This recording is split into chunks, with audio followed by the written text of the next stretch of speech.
የዛሬው ዕለት እንግዲህ በቤተክርስቲያን ዳግማይ ትንሣኤ ተብሎ የሚከበር በዓል ነው። ክርስቶስ እንግዲህ የተነሳው አንድ ጊዜ ነው። ከአንድ ጊዜ በላይ አልተነሳም፣ ወይም ድጋሚ ተነሳ ለማለት አይደለም። በዛሬው ዕለት ሰላምታ የተሰጠበት ዕለት ነው።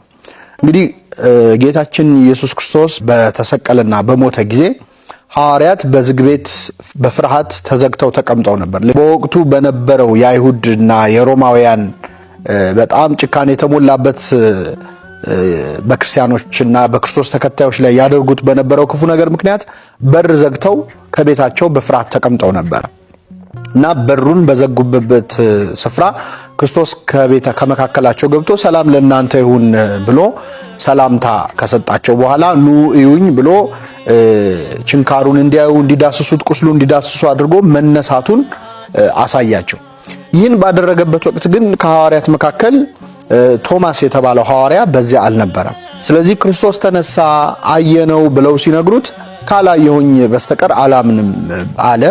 በአንድ ወገን የሰዱቃውያን ወገን ስለሆነ ነው ይላሉ ሊቃውንት።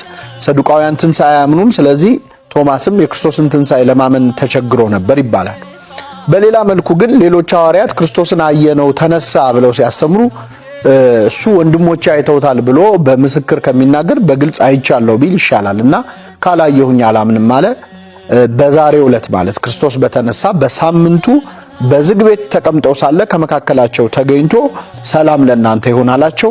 ቶማስንም ሳያዩ ያመኑ ብፁዓን ናቸው፣ ያመንክ እንጂ ያላመንክ አትሁን ብሎ ወደሱ እንዲመጣ አደረገው። ወደ ችንካሬ እጆችን አግባ፣ ወደ ጎኔ አድርግ፣ ተመልከተኝ እኔ ነኝ አለው። እንዳለውም በነካው ጊዜ ጌታዬ አምላኬ ብሎ ክርስቶስን አምላክነቱን ጭምር መስክሮ የተናገረበት ዕለት ነው ዳግማይ ትንሣኤ ብለን